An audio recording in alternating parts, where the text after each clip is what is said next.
유월절 만찬이 끝났습니다. 유월절 만찬이 끝났다는 이야기는 이제 십자가 죽음을 향해서 한 발짝 더 가깝게 다가서셨다는 걸 의미하죠. 예수님의 죽음은 이름조차도 알려지지 않은 사람들의 헌신으로 준비되고 있다는 것을 우리가 살펴보았습니다. 어떤 한 여인, 이름도 알려지지 않은 어떤 한 여인이 값비싼 향유 옥합을 깨뜨려서 예수님의 머리 위에 부어 드렸습니다. 예루살렘 성 안에 살던 아무개, 이름이 알려지지 않고 그냥 아무개로만 알려진 사람입니다. 그 사람은 유월절 만찬을 위해서 장소와 음식을 마련해 드렸습니다. 뜻밖의 일이지요. 이름도 알려지지 않은 사람들을 통해서 이런 헌신과 이런 섬김이 드려졌다는 것, 정말 뜻밖의 일입니다. 어쩌면 이것이 하나님 나라의 신비다, 이렇게 말할 수 있을지도 모르겠습니다. 자, 이게 하나님 나라의 신비라고 한다면 예수님께서 특별하게 불러주셨던 12 제자가 있지 않습니까? 나를 따라오라, 내가 너희로 사람을 낚는 어부가 되게 하리라. 그래서 지명해서 주님이 불러주셨던 12 제자가 있지 않습니까? 그 12 제자들은 지금 어디에서 뭘 하고 있을까요? 이름도 알려지지 않은 한 여인은, 이름이 알려지지 않은 한 제자 아무개는 이렇게 귀하고 소중하게 쓰임받고 있는데, 예수님이 특별히 지명해서 불러준 12 제자들 어디 있냐는 거예요. 뭐 하고 있냐는 거예요. 인류 역사상 사람이 이 땅에 나서 살아가는 모든 역사를 통틀어 예수님의 십자가 사건보다 중요한 게 있을까요?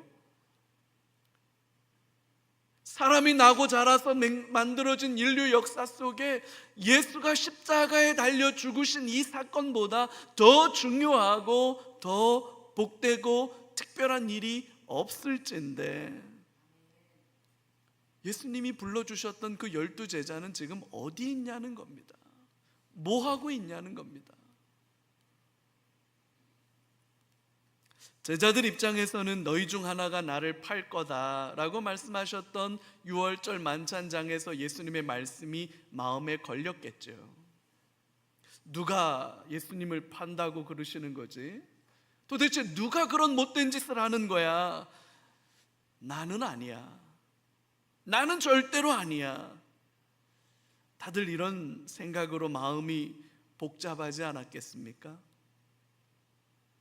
그러던 와중에 예수님께서 다시 한 번 더 오늘 31절 말씀에 보면 이렇게 말씀하십니다. 오늘 밤에 너희가 다 나를 버리리라.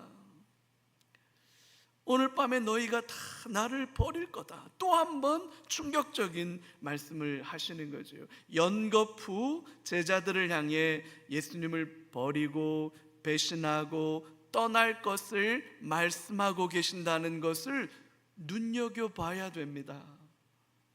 십자가를 앞둔 예수님이 연거푸 제자들이 예수님을 부인하고 배신하고 떠날 것을 말씀하고 있다는 것은 그냥 하시는 게 아닐 거 아니에요. 왜 이런 말씀들을 하시는 걸까? 눈여겨볼 필요가 있습니다. 근데 여기 예수님을 버린다라고 하는 이 표현이 아마 여러분들이 가지고 계신 성경에도 난하주로 이렇게 밑에 이렇게 각주가 달려 있을 거예요. 그 단어가 아주 독특한 단어거든요. 스칸달리조라고 하는 단어예요. 스칸달리조. 신약 성경을 연구하는 신약학자들, 초대교회를 연구하는 연구자들에게 있어서 이 스칸달리조라고 하는 헬라어 단어는 반드시 알아야 되는 상식적인 단어 중에 하나입니다. 이게 무슨 뜻이냐? 배신하다, 실족하여 넘어지다, 시험에 들다, 뭐 이런 의미를 가지고 있는 단어입니다. 이 단어가 마태복음 안에서도 여러 차례 중요하게 사용되었습니다. 그동안 우리가 이 단어들을 주목해서 보았었을 텐데 우리 다시 한번 좀 복습해 보지요. 먼저 마태복음 5장 29절에서 30절에 보면 이렇게 말씀하고 있어요. 만일 내 오른 눈이 너로 실족하게 하거든 빼어버리라. 30절에 보니까 만일 내 오른손이 너로 실족하게 하거든 찍어내버리라. 내 백체 중 하나가 없어지고 온 몸이 지옥에 던져지지 않는 것이 유익하니라. 눈이나 혹은 손이 너를 실족하게 하거든, 눈이 손이 실족하게 한다는 건 이런 거지요. 시험에 들게 만드는 거예요. 유혹에 빠지게 만든다는 거예요. 예수님을 믿고 따르는 자로서의 정체성을 잃어버리게 만든다는 거예요. 만약에 그런 일이 벌어지거든 눈을 빼버리라는 거예요. 손을 잘라버리라는 거예요. 지옥 가는 것보다 차라리 그게 낫다는 거예요. 무서운 말씀이죠. 11장 6절에도 사용되었어요. 그때는 이렇게 사용됐습니다. 누구든지 나로 말미암아 실족하지 아니하는 자는 복이 있도다 하시니라. 이게 무슨 말씀이냐? 세례 요한의 제자들이 예수님의 행적을 이렇게 듣고는 궁금했습니다. 그래서 당신이 우리가 기다려오던 그 메시아가 맞습니까? 그걸 와서 여쭈어 봤을 때 예수님이 대답한 말씀이에요. 나로 말미암아 실족하지 아니하는 자, 나 때문에 시험에 들거나 나 때문에 낙심하지 않는 자, 다시 말하면 내가 누군지를 제대로 알고 나를 온전히 믿고 따르는 그 사람은 복이 있다, 이렇게 말씀하신 거죠. 18장 6절에도 말씀하신 적이 있어요. 여러분 같이 한번 읽어볼까요? 시작. 누구든지 나를 믿는 이 작은 자 중 하나를 실족하게 하면 차라리 연자 맷돌이 그 목에 달려서 깊은 바다에 빠뜨려지는 것이 나으니라. 여러분 여기서 이 작은 자 중 하나, 이거는 예수님을 믿고 따르는 제자, 성도들을 가리켜요. 근데 그 예수님을 믿고 따르는 성도 중에 누군가를 실족하게 하면, 시험에 들게 하면, 낙심하게 하면, 믿음의 길에서 떠나게 하면, 이걸 얼마나 우리 주님이 엄중하게 보시는지, 차라리 연자 맷돌을 그 목에 매달고 바다에 던져지는 게 낫다. 우리 주님이 결단코 그 일을 좌시하지 않겠다, 그렇게 말씀하고 계시는 거예요. 그러면서 오늘 주님이 너희가 다 나를 버릴 거다, 스칸달리죠.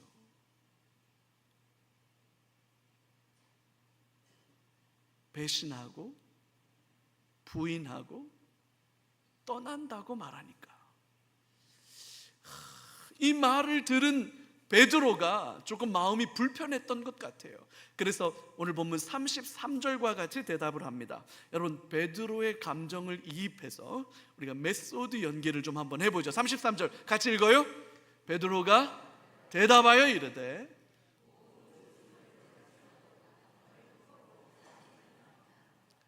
너무 국어책 읽는 것 같잖아요.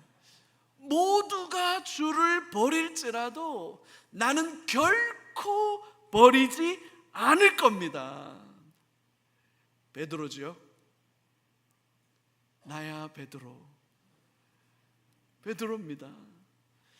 여러분 모든 사람이 주를 버릴지라도 나는 절대로 주님을 배신하지 않을 겁니다. 실족하지 않을 겁니다. 넘어지지도 않을 겁니다. 모른다고 말하지도 않을 겁니다.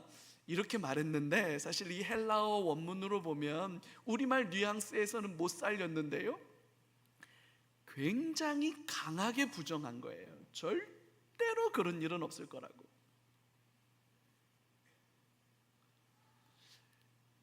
너희가 다 나를 배반하고 떠날 거다라고 말씀하셨을 때 베드로가 나는 절대로 그렇게 안 합니다 라고 말을 한다면, 사람이 예의가 있다면 그래 알았어, 고마워, 뭐 이렇게 하는 게 인지상정 아닙니까?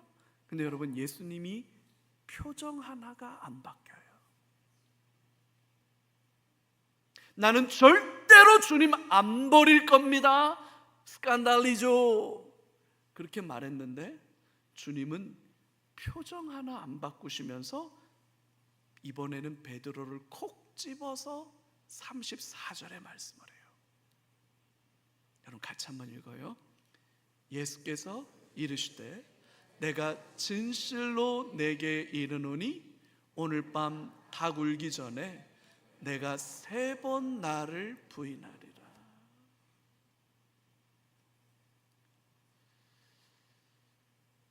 진실로 너에게 이르노니 아멘 레고소이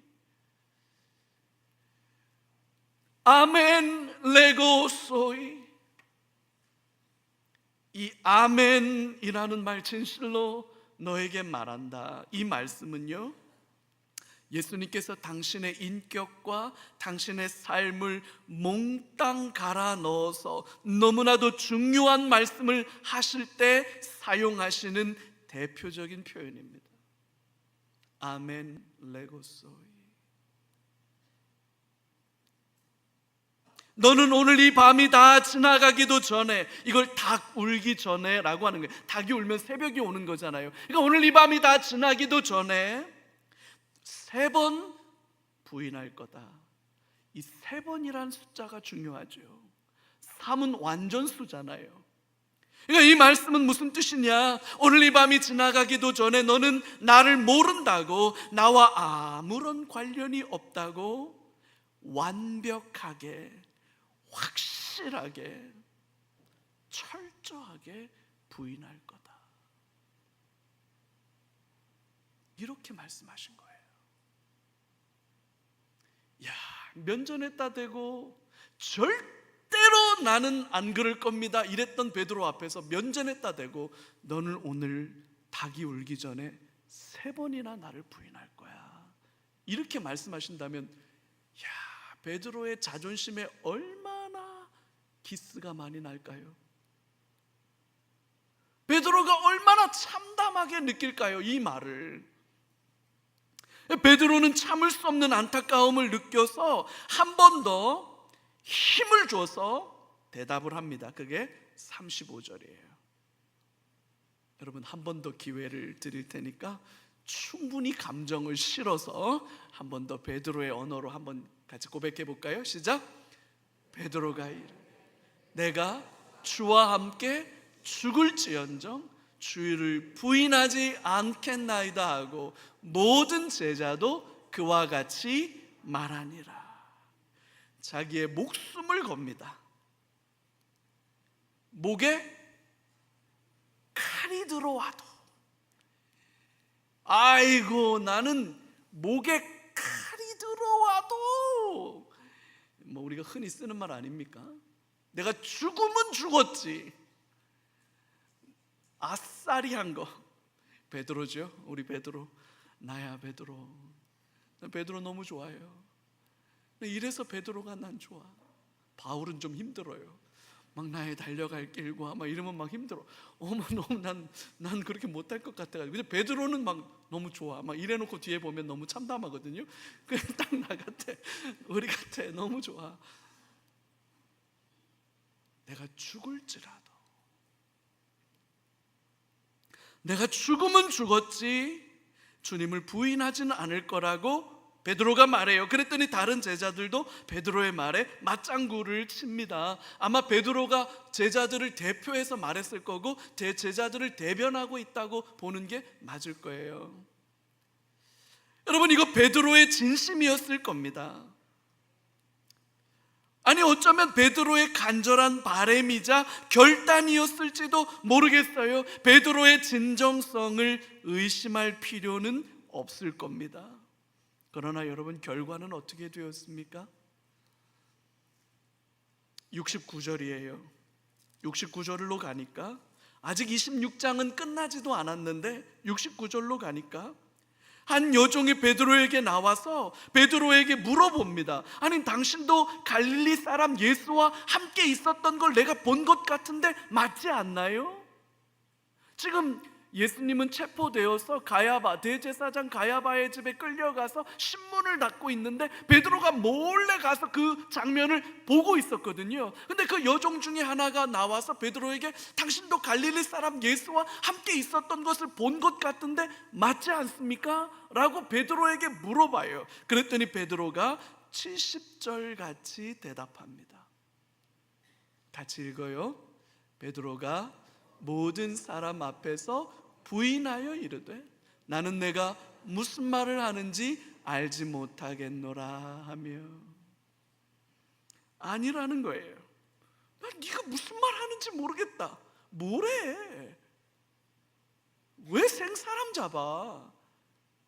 그렇게 말하면서 서둘러 상황을 모면하려고 합니다. 그래서 장소를 옮겨요. 앞문까지 나옵니다. 그러자 또 다른 종 하나가, 또 다른 여종 하나가 다가와서 이번에는 아까는 베드로에게 물었었거든요. 근데 이번에는 주변에 있는 사람들에게 말합니다. 이 사람도 나사렛 예수와 함께 있지 않았느냐? 우리가 보지 않았느냐? 그렇게 말해요. 그랬더니 그 말을 들은 베드로가 72절 같이 대답합니다. 같이 읽어요. 베드로가 맹세하고 또 부인하여 이르되 나는 그 사람을 알지 못하노라. 그 사람은 누굴까요? 맹세합니다. 절대로 모른다는 거지요. 결코 모른다는 거지요.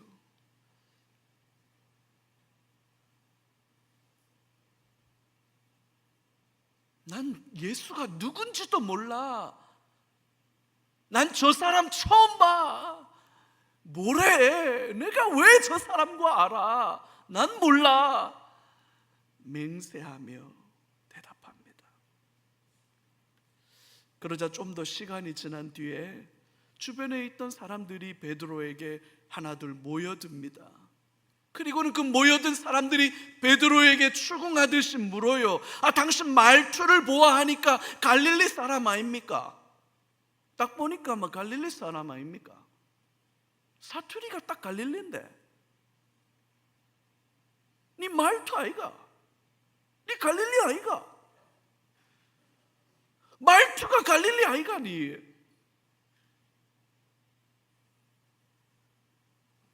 당신도 분명 예수를 따르는 무리들 중에 있었다고 그렇게 말합니다. 사람들이 우르르 몰려와서 베드로를 이렇게 압박하자 베드로는 74절처럼 대답합니다. 같이 읽을까요? 그가 저주하며 맹세하여 이르되 나는 그 사람을 알지 못하노라 하니 곧 닭이 울더라. 베드로는 맹세합니다. 절대로 아니라는 겁니다. 난 모른다는 겁니다. 나는 예수를 알지 못할 뿐만 아니라 저 예수와는 아무런 관련이 없다고 말합니다. 그러면서 이번에는 저주까지를 합니다. 저주합니다. 베드로는 지금 누구를 저주하고 있는 걸까요? 자기 자신을 저주하는 걸까요? 자기 자신에게 와서 물어보는 사람들을 저주하는 걸까요? 아니면 예수를 저주하는 걸까요? 여러분, 누구를 저주하는 겁니까? 죄송합니다. 저는 확률이 50%일 때만 여쭈어 보는데 오늘은 피치 못하게 33% 확률을 제가 여쭈어 봅니다. 여러분, 누구를 저주하는 겁니까 지금? 이건 문맥상 예수님을 저주하는 것으로 보는 게 가장 자연스러운 해석일 겁니다. 그래야만 자신이 예수님과 아무런 연관성이 없다는 게 명확해질 테니까요. 그래서 여러분, 초대교회 때부터 예수님을 배반하고 낙심하고 좌절하고 예수님을 모른다고 신앙을 떠날 때 박해하는 자들이 성도들에게 요구했던 요구가 바로 이거였습니다. 예수를 저주해라. 그러면 네가 신앙을 버렸다는 걸 내가 믿을게. 예수를 저주해라. 그 순간 닭이 울었습니다. 그 순간 닭이 울었어요. 얄궂죠? 매일 새벽 우는 닭인데 이놈이 그 순간 울었어요.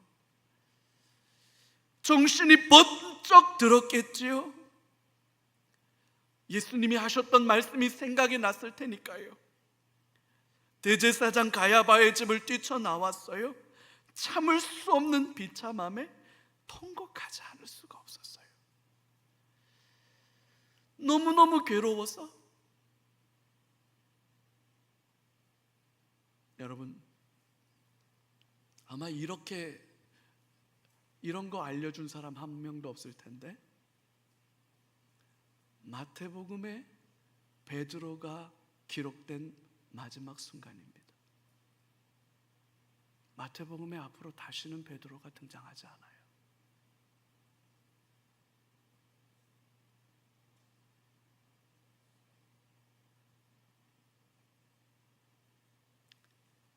절대로 그런 일은 없을 거라고 확신했던 베드로죠. 세상 모든 사람들이 다 주를 배신하고 떠나갈지라도 자신만큼은 주님을 부인하지 않을 겁니다. 끝까지 함께 할 겁니다.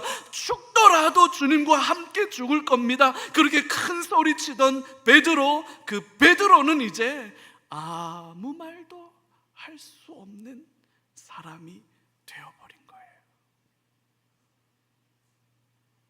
완전히 무너진 거죠.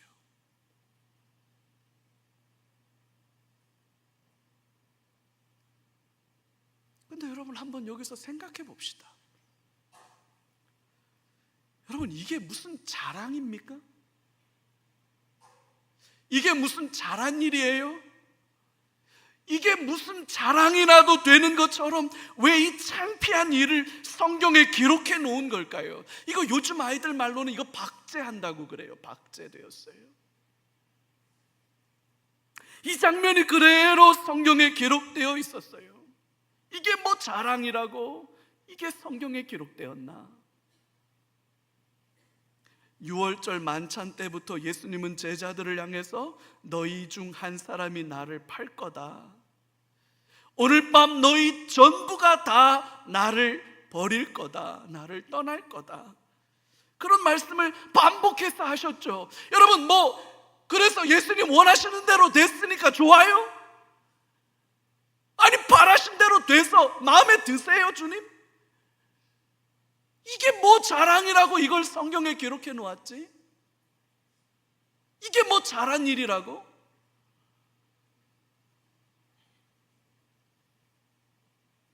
우리 주님 왜 이렇게 하셨을까요? 왜 이 창피하고 부끄러워서 말도 못할 일을 성경에 이렇게 기록해 놓았을까?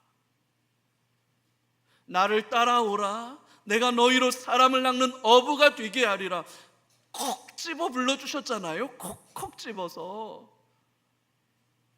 그랬던 12 제자의 모습이 겨우 이겁니까? 뭘까? 왜 이걸 말씀하시는 걸까? 주 안에 사랑하는 성도 여러분, 여기에 우리 신앙이 가진 위대함이 여기 있습니다. 복음의 찬란한 영광과 아름다움이 여기 있습니다. 그동안 제대로 주목해 보지 못했던 신앙의 영광과 아름다움이 여러분 여기 있습니다. 이게 복음의 정수입니다. 같이 한번 생각해 보죠. 첫 번째는 이거예요.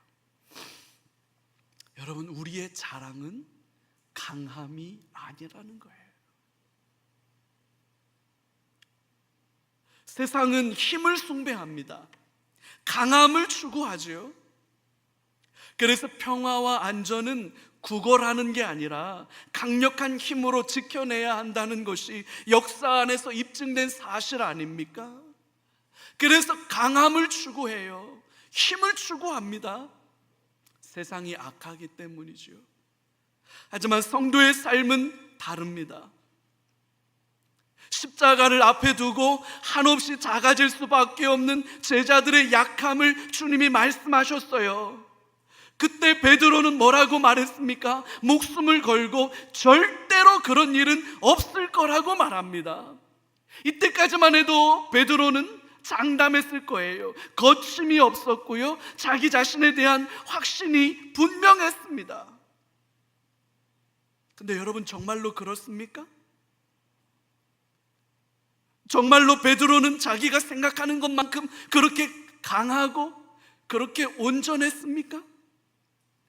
아니, 저와 여러분들은 충분히 강하고 담대해서 예수님을 믿고 따르기로 결단한 이상 흔들리지도 않고 넘어지지도 않고 낙심하지도 않고 의심하지도 않고 그렇게 신실하게 주님 따라가는 사람들입니까?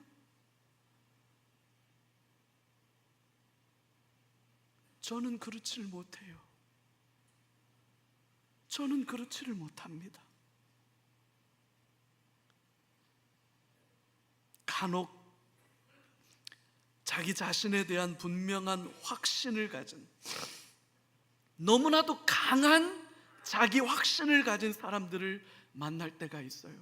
저는 그런 사람들 만나면 겁이 나요. 자기는 당당하고 떳떳하다는 거예요. 얼마나 그 확신에 가득 차 있는지, 자의식이 지나치게 과잉되어 있는 사람들, 당장이라도 가늠한 여인을 돌로 칠 준비가 되어 있는 사람이지요. 아니, 짱돌 하나 주머니에 넣고 다니면서 그 짱돌로 문제되는 사람들 다 뒤통수 까고 다니는 사람이 있어요. 진리라는 이름으로. 너희 중에 죄 없는 사람이 먼저 치라. 아무도 없지요. 여러분, 나보다 조금 더 나쁜 죄인을 정죄하는 것이 무슨 의미가 있습니까? 누가 더 나쁘냐? 여러분, 그거 내기하는 겁니까? 넌 좀 더 나쁜 놈이야, 나는 좀 덜 나쁜 놈이야. 여러분, 그게 무슨 의미가 있어요? 더 나쁘고 덜 나쁘고 한 게 무슨 의미가 있습니까? 나 또한 죄인인데요, 우리 모두는 납작 엎드려서 용서의 은총을 기다릴 수밖에 없는 죄인 아닙니까? 그래서 여러분, 성도는 겸손할 수밖에 없는 거예요. 은혜를 아는 자들은 겸손할 수밖에 없는 거예요. 가난할 수밖에 없고, 애통할 수밖에 없고, 목마를 수밖에 없고, 그 눈에 눈물이 마를 수가 없는 거예요.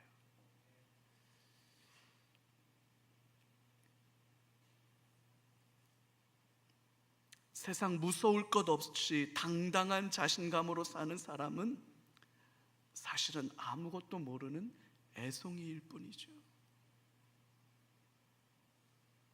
우리는 강함을 자랑하는 게 아니라 약함을 자랑하는 거예요.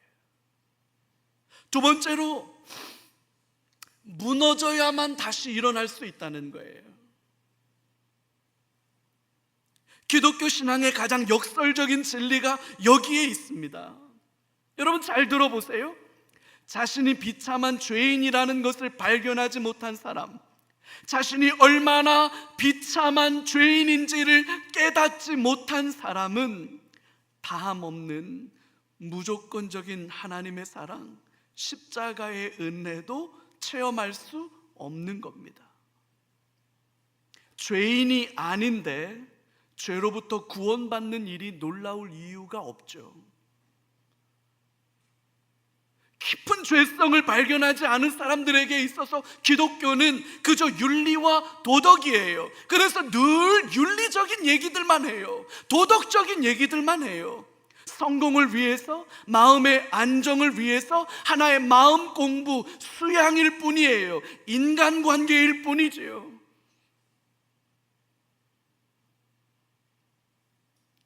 바울 사도는 고린도후서 12장 10절에서 이렇게 고백합니다. 여러분, 같이 한번 읽을까요?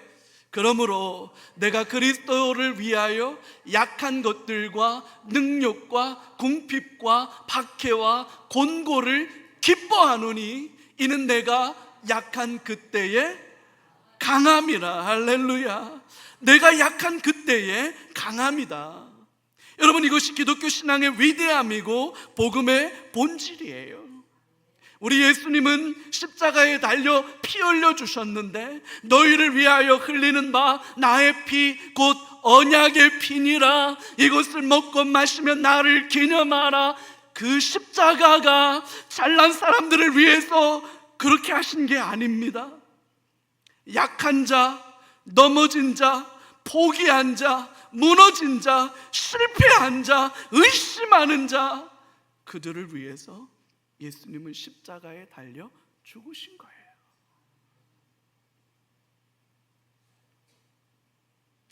한없는 나의 약함이, 한없는 나의 약함이 주님을 바라보아야만 하는 절박한 이유가 될 때, 여러분, 거기에 생명이 있고 능력이 있는 거예요.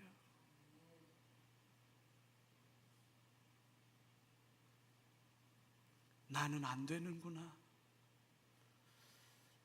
나로서는 길이 없구나. 나로서는 어찌해 볼 방법이 없다. 그래서 포기하고 무너지고 말아버리는 게 아니라, 그래서 절박하게 예수의 십자가를 보는 거예요. 불쌍히 여겨주십시오. 불쌍히 여겨주십시오.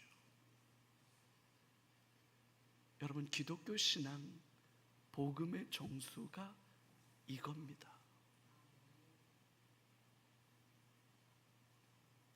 참담한 자신의 연약함과 깊은 죄성을 발견하지 않고는 십자가에서 나타난 놀라운 하나님의 은혜와 사랑을 도무지 알 수 없는 거지요. 그래서 바리새인과 서기관들은 예수님이 죄인과 세리와 창녀들과 함께 먹고 마시며 그들과 어울릴 때 그게 그렇게 싫었던 거예요. 왜 죄인들과 창녀들과 저 세리들과 함께, 사람 같지도 않은 저것들과 함께 예수님은 자꾸 어울리는 거야? 그렇게 말해서 그들은 그 세리와 죄인과 창녀들을 향해서 돌멩이를 던졌죠. 짱돌 들고 다니면서 다 까고 다녔죠. 그러나 예수님은 그렇게 하지 않았어요. 건강한 사람에게 의사는 필요 없지만 병들고 아픈 사람에게는 의사가 꼭 필요하다. 그 무너졌던 사람, 그 실패했던 사람, 포기하고 낙심했던 사람, 여러분, 그들이 예수님을 만나는 거예요. 마지막으로, 상처는 결국 별이 되죠. 이거 미국 사람들이 많이 쓰는 말이에요. Scars into star. scar라고 하는 건 상처를 말해요. 그 상처, scar하고 star가 언어가 비슷하니까 이거 워드 플레이 하는 거죠. Scars into star. 상처는 별이 된다. 제자들이 예수님을 버리고 떠날 것을 말씀하셨죠. 오늘 본문 31절에 보니까 오늘 밤에 너희가 다 나를 버리리라. 그리고 난 뒤에 32절에 하시는 주님의 말씀을 주목해 볼 필요가 있습니다. 여러분 같이 한번 읽어요. 32절. 그러나 내가 살아난 후에 너희보다 먼저 갈릴리로 가리라. 아멘. 여러분, 이게 무슨 뜻으로 하신 말씀일까요? 왜 주님은 갈릴리로 간다고 말씀하시는 걸까요? 제자들의 배신 때문에 주님은 홀로 십자가를 지고 골고다 언덕길을 오르셨습니다. 비아돌로로사, 나의 하나님, 나의 하나님, 어찌하여 나를 버리셨나이까? 라고 절규하셨습니다. 버려진 자의 아픔이지요. 그렇게 죽으셨고 그렇게 살아나셨습니다. 그리고는 갈릴리로 가셨어요. 갈릴리로. 여러분, 갈릴리가 어떤 곳입니까? 왜 주님은 부활하시고 나서 갈릴리로 가셨을까? 주님은 거기서 베드로를 다시 회복시켜 주시죠. 요한의 아들 시몬아, 너 이 사람들보다 나를 더 사랑하니? 그렇게 물어보았던 곳이 갈릴리였어요. 베드로는 대답할 수가 없었어요. 주님이 아시지 않습니까? 됐다, 내 양을 먹이라. 이 말씀을 통해서 주님은 베드로를 용서해 주셨고 그를 다시 일으켜 세워주신 거죠. 그러면서 여러분, 사도행전 1장을 보면 성령이 임하실 텐데, 그렇게 되면 예루살렘과 유대와 사마리아와 땅끝까지 이르러 복음을 증거하라, 이 사명을 주시죠. 이거 어디서 하신 말씀인지 아십니까? 여러분, 이거 갈릴리에서 하신 말씀이에요. 우리 예수님이 제자들이 보는 가운데에서 하늘로 승천한 곳이 어딘지 아십니까? 그게 갈릴리입니다. 갈릴리는 치유와 회복의 자리이자 다시 한번 사명을 부여잡는 자리인 거죠. 그러나 내가 살아난 후에는 너희보다 먼저 갈릴리로 갈 거다. 상처는 별이 되는 거예요. 연약함 때문에 우리는 수도 없이 넘어집니다. 수없이 넘어집니다. 실패합니다. 믿음을 잃어버리기도 하고, 낙심하기도 하고, 포기하기도 하고, 도망가 버리기도 하고. 우린 다 그렇게 살아요. 얼마나 바보 같습니까? 얼마나 멍청하고 얼마나 어리석은가요? 헌데 그 넘어진 자리에서 주님은 우리를 다시 일으켜 주십니다. 나의 연약함이 하나님의 강함이 되는 거지요. 그 상처가 별이 되는 거지요. 이 멍청하고 어리석은 복음서의 베드로가 사도행전에서 보여지는 모습은 전혀 달라요. 완전히 다른 존재가 되어서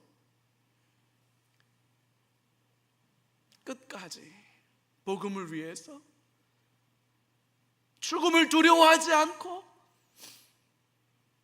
죽음은 죽으리라, 그렇게 복음을 나누는 자의 삶으로 달라지죠. 그래서 베드로는 그의 생의 마지막을 로마로 가서 로마에 있는 교회와 성도들을 돌보는 일을 합니다. 로마에서 사역을 하는데 로마에 박해가 일어나요. AD 57년, 58년 이때쯤, 64년 이때쯤 네로 황제가 정신이 좀 이상해가지고 너무나도 많은 로마에 있는 성도들을 박해하고 핍박하는 일들이 일어났어요. 그래서 그 사역하던 베드로가 목숨의 위협을 느껴서 어느 날 새벽 일찍, 아무도 모를 때, 모든 사람들이 잠들어 있을 때 로마를 떠나서 도망을 갑니다. 피신을 갑니다. 새벽에 일찍 로마 시내를 벗어나서 한적한 숲길로 접어들었어요. 이제 로마를 다 떠났어요. 그 새벽에 가는데, 로마를 떠나서 도망가는데, 그 새벽에 누군가가 로마로 급하게 들어가는 사람과 맞닥뜨리게 된 거예요. 누가 이 새벽에 로마로 가나? 그리고 자세히 봤더니 부활하신 주님인 거예요. 그래서 베드로가 그 주님을 붙잡고 묻습니다. 도미네 쿠어바디스, 도미네 쿠어바디스, 주님 어디로 가십니까? 네가 버리고 떠난 로마로 간다.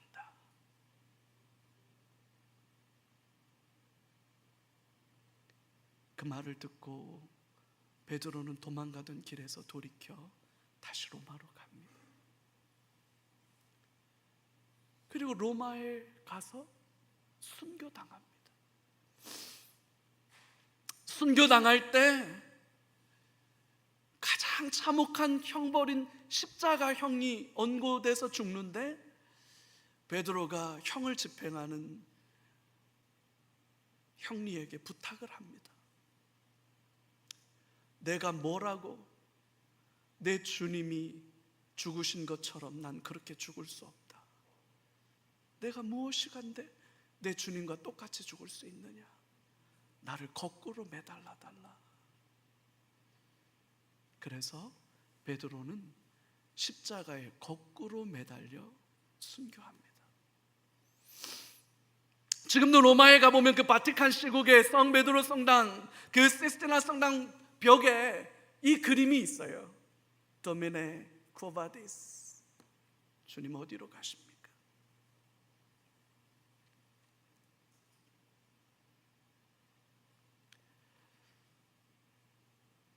상처는 별이 됩니다. 나의 못남과 나의 연약함이, 나의 한계와 나의 부족함이 우리 하나님이 역사하시는 통로가 되는 것입니다. 여러분, 이것이 복음의 신비이고 우리 기독교 신앙이 가지고 있는 위대함 중에 하나예요. 승승장구만 한 사람은 몰라요. 넘어져 본 적 없고 깨어져 본 적 없고 자신의 더러운 민낯을 직면해 보지 못한 사람은 몰라요.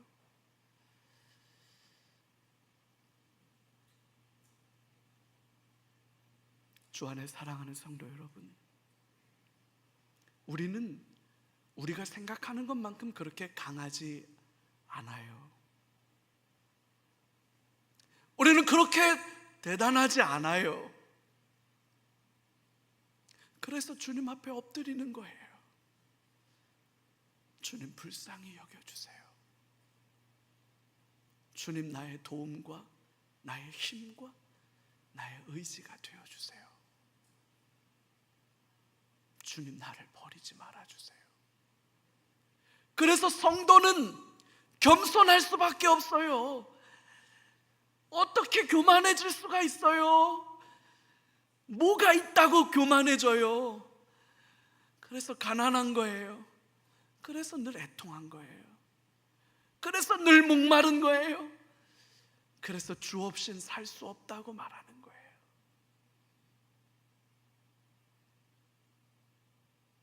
여러분, 이게 기독교 신앙의 본질이에요. 이게 복음의 핵심이에요.